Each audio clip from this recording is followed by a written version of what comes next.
الحمدللہ رب العالمین والعاقبۃ للمتقین والصلاة والسلام علی سید الانبیاء والمرسلین قال اللہ تعالی وتبارک فی القرآن المجید والفرقان الحمید بسم اللہ الرحمن الرحیم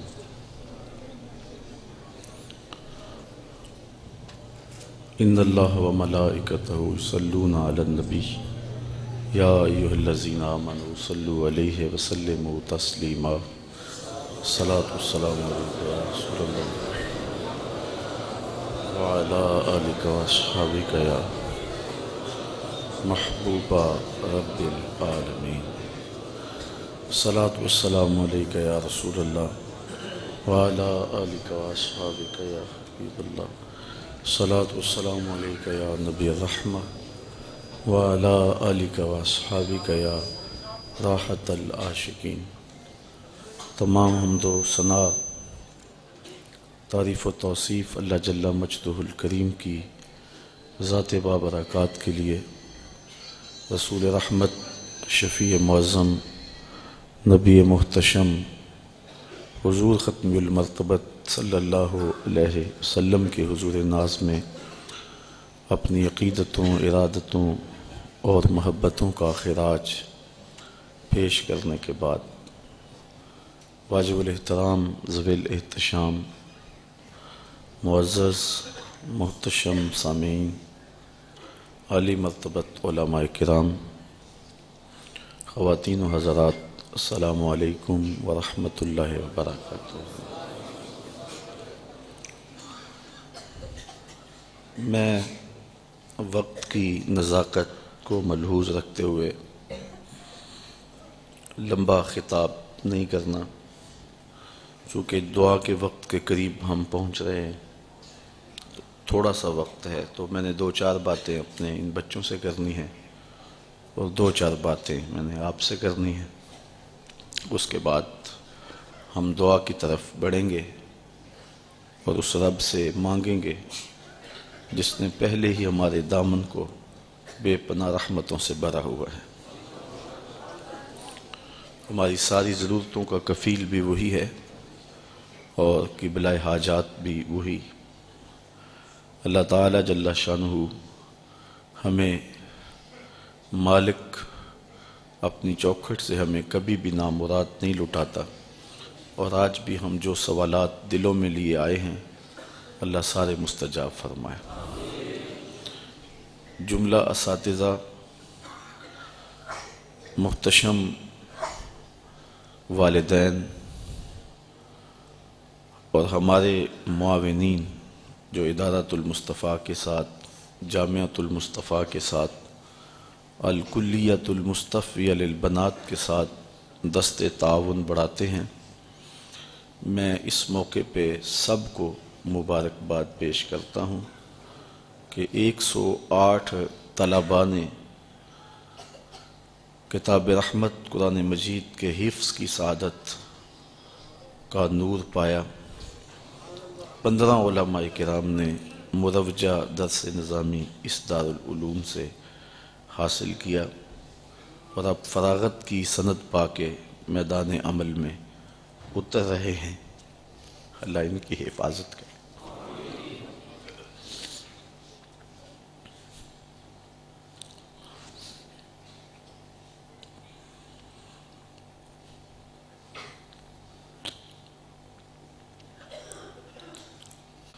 اور میں اللہ تعالیٰ کا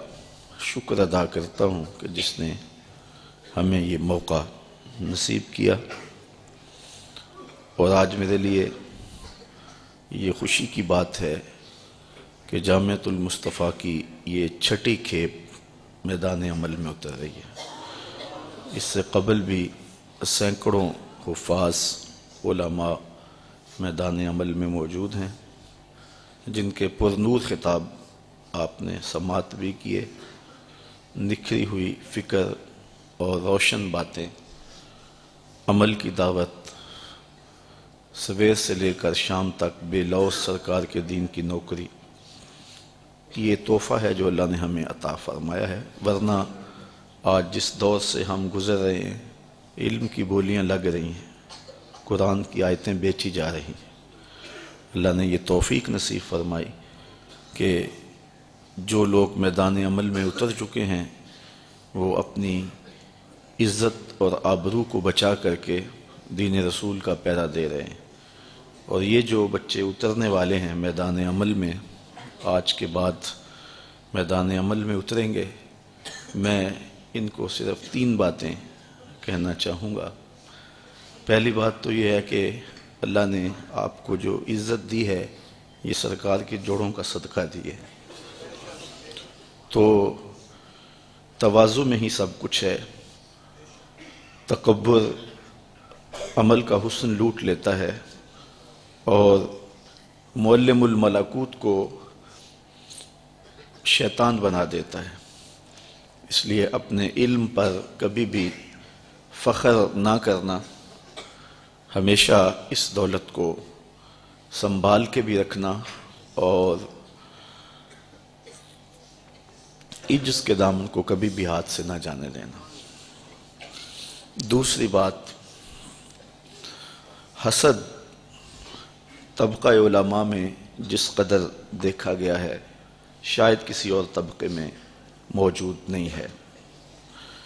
اس لیے میں آپ کو یہ نصیحت کرتا ہوں کہ حسد سے اپنے دامن کو ضرور بچانا، کیونکہ حسد نیکیوں کو اس طرح کھا جاتا ہے جس طرح سوکھی لکڑیوں کو آگ کھا جاتی ہے، اور انسان کا سارا سرمایہ، ساری کمائی ضائع ہو جاتی ہے۔ تیسری بات، میں ان بچوں کو یہ کہنا چاہوں گا کہ اپنے دامن کو لالچ سے محفوظ رکھنا،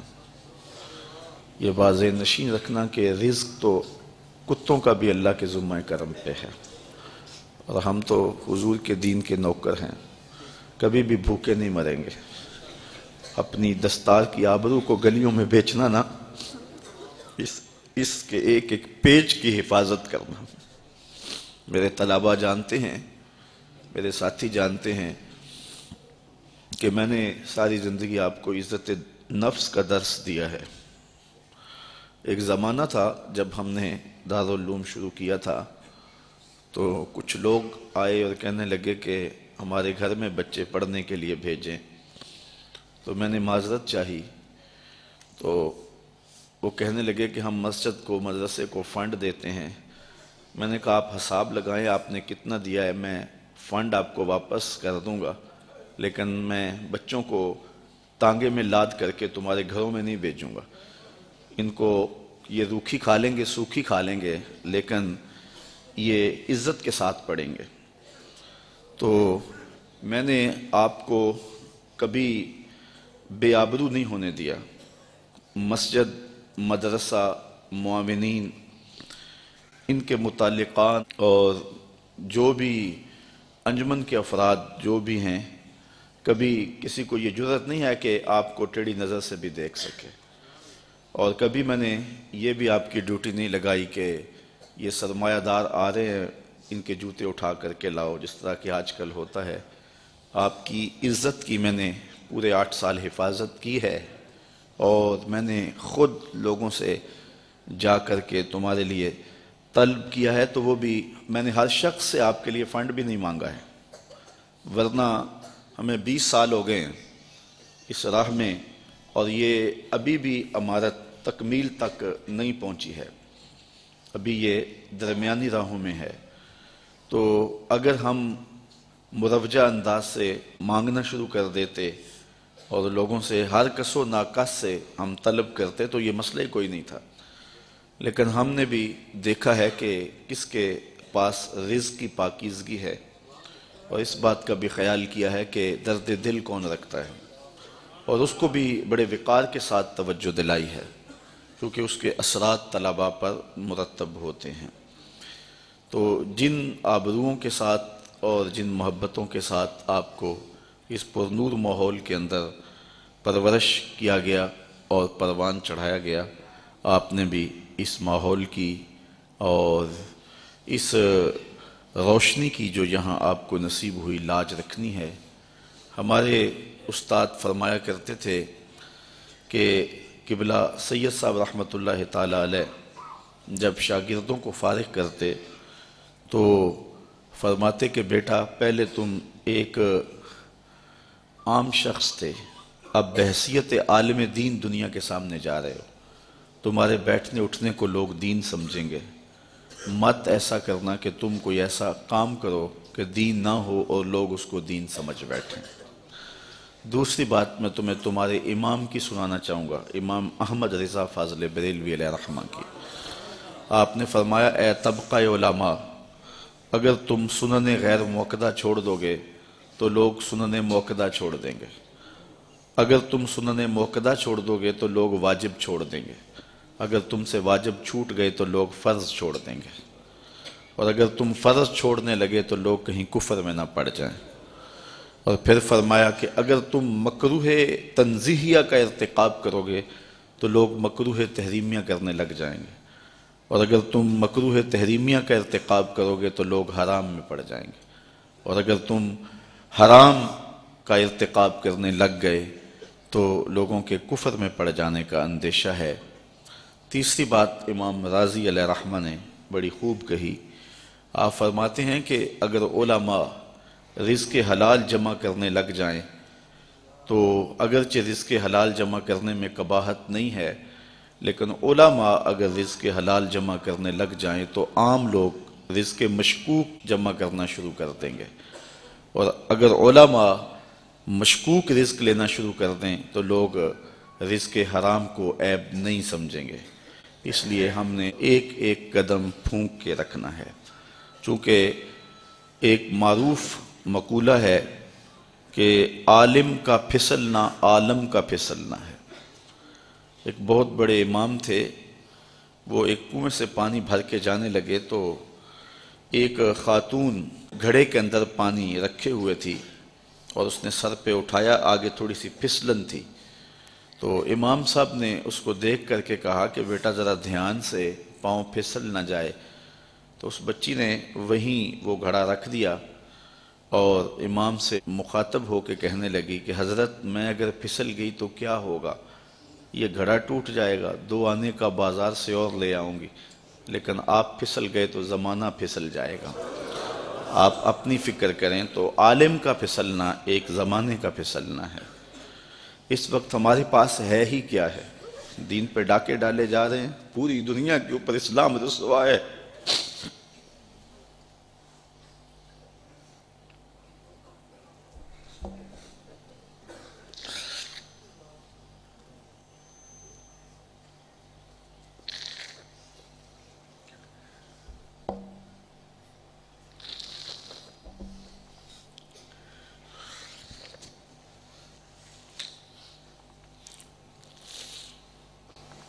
پوری دنیا کے اوپر اس وقت اسلام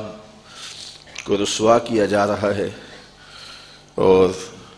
ہمارے اعمال اور ہماری کرتوتیں ہم کو جہاں پھینک چکی ہیں وہ بھی کسی سے مخفی نہیں ہے۔ تو میں اس دارالعلوم کو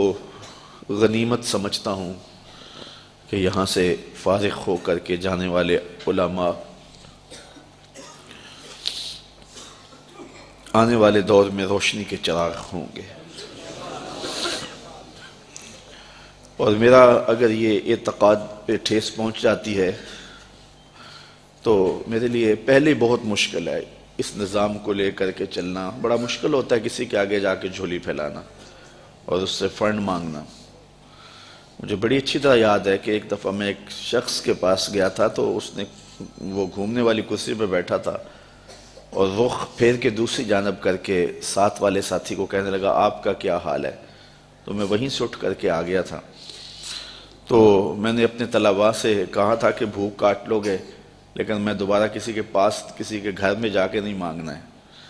ہم اتنے پریشان تھے کہ حال دل سوزاں، ان سے بھی کہا کہ جو غم گسار نہ تھے۔ خیر میں نے ایک بات اس کو ضرور کہی تھی، میں نے اس کو یہ کہا تھا کہ میں اللہ کے فضل سے اپنی ذات کے لیے ایک پائی کا بھی روادار نہیں ہوں۔ یہ سوکھا کام نہیں ہے، بڑا مشکل کام ہے۔ میں اس پورے مجمع میں کہہ رہا ہوں، پوری دنیا میں کہتا ہوں کہ کوئی ایک شخص بھی اٹھ کر کے میرا طلب کرنا تو دور کی بات ہے، میرے رویے کا لالچ بھی بتا دے تو میں دین کا کام کرنا چھوڑ دوں گا۔ میرے رویے کا لالچ بھی کوئی بتائے، یہ چھوٹی بات نہیں ہے، بہت بڑی بات ہے۔ میرے والد گرامی نے مجھے جو وصیت کی تھی وہ یہ تھی کہ